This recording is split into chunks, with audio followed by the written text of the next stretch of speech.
जय हिंद दोस्तों, आप सभी का स्वागत है आपके अपने YouTube channel GK genius IQ में। आज के सेशन में हम 10 मोस्ट वीवीआई क्वेश्चन करने वाले हैं जो कि आपके आगामी एग्जाम के लिए बहुत ही जरूरी है। तो ज्यादा समय ना लेते हुए आइए क्वेश्चन स्टार्ट करते हैं।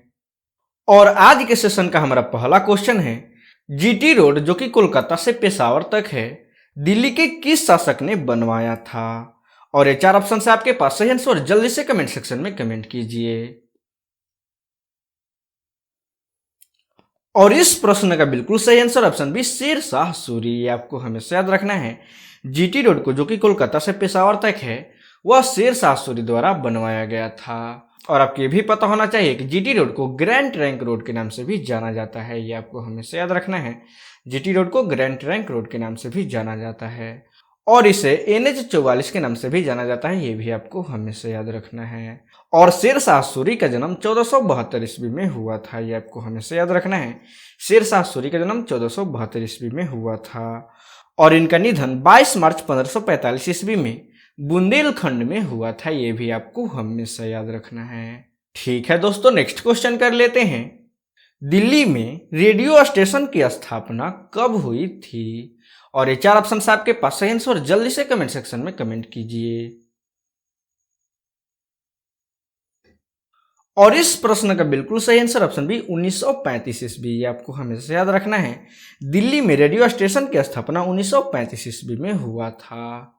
ठीक है दोस्तों, ये सारे के सारे क्वेश्चन एग्जाम के पॉइंट ऑफ व्यू से बहुत ही महत्वपूर्ण लिए गए हैं, इसलिए आप इसे हमेशा याद रखिएगा। नेक्स्ट क्वेश्चन कर लेते हैं। दिल्ली में स्थित इंडिया गेट की ऊंचाई कितनी है? और ये 4 ऑप्शन आपके पास, सही आंसर जल्दी से कमेंट सेक्शन में कमेंट कीजिए। और इस प्रश्न का बिल्कुल सही आंसर ऑप्शन है 42 मीटर। ये आपको हमेशा याद रखना है। दिल्ली में स्थित इंडिया गेट की ऊंचाई 42 मीटर है। और आपको ये भी पता होना चाहिए कि इसका निर्माण 1931 ईस्वी में करवाया गया था। ये आपको हमेशा याद रखना है। इंडिया गेट का निर्माण 1931 ईस्वी में करवाया गया था और इसका निर्माण कराने का मुख्य कारण 90,000 भारतीय सैनिकों की शहीद स्मृति में किया गया था। ये आपको हमेशा याद रखना है। इसका निर्माण 90,000 भारतीय सैनिकों की शहीद स्मृति में किया गया था और ये सारे के सारे सैनिक ब्रिटेन की सेना में शामिल होकर प्रथम विश्व युद्ध में भाग लिए थे और उन्हीं के याद में ये बनाया गया है। ये आपको हमेशा याद रखना है। और इसे अखिल भारतीय युद्ध स्मारक के नाम से भी जाना जाता है। ये आपको हमेशा याद रखना है। इंडिया गेट को अखिल भारतीय युद्ध स्मारक के नाम से भी जाना जाता है और इसकी ऊंचाई 42 मीटर है। ये भी आपको हमेशा याद रखना है। ठीक है दोस्तों, नेक्स्ट क्वेश्चन कर लेते हैं।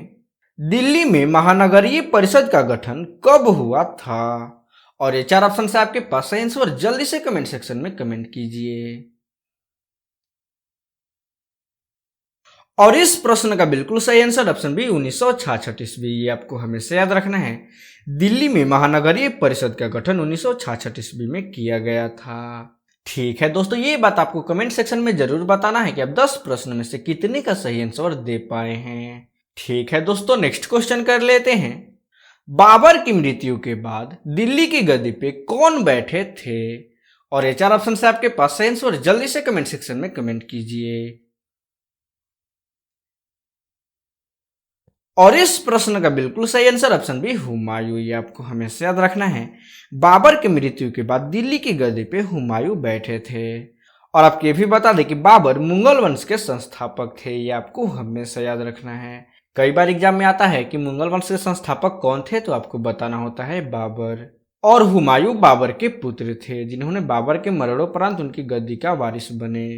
ठीक है दोस्तों, नेक्स्ट क्वेश्चन कर लेते हैं। दिल्ली राज्य की पूर्व से पश्चिम की कुल लंबाई कितनी है? और ये 4 ऑप्शन है आपके पास, सही आंसर जल्दी से कमेंट सेक्शन में कमेंट कीजिए। और इस प्रश्न का बिल्कुल सही आंसर ऑप्शन है 5190 किलोमीटर। ये आपको हमेशा याद रखना है। दिल्ली राज्य की पूर्व से पश्चिम की कुल लंबाई 5190 किलोमीटर है। और आपको ये भी बता दें कि दिल्ली भारत की राजधानी के साथ साथ एक केंद्र शासित प्रदेश है और इसका क्षेत्रफल 1483 वर्ग किलोमीटर है। ये आपको हमेशा याद रखना है। दिल्ली का कुल क्षेत्रफल 1483 वर्ग किलोमीटर है और यह एक केंद्र शासित प्रदेश है। ये भी आपको हमेशा याद रखना है। ठीक है दोस्तों, नेक्स्ट क्वेश्चन कर लेते हैं। कौन सा अंग्रेजी अखबार दिल्ली में सबसे ज्यादा लोकप्रिय है? और ये 4 ऑप्शन से आपके पास सही आंसर जल्दी से कमेंट सेक्शन में कमेंट कीजिए। और इस प्रश्न का बिल्कुल सही answer option D the Hindustan times. ये आपको हमेशा याद रखना है, दिल्ली में सबसे लोकप्रिय अखबार द हिंदुस्तान टाइम्स है।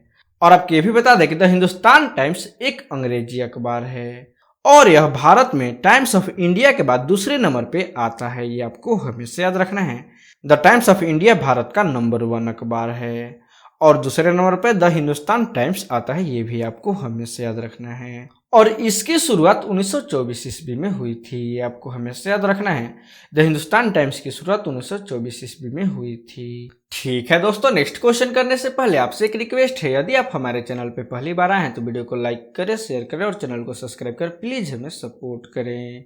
ठीक है दोस्तों, नेक्स्ट क्वेश्चन कर लेते हैं।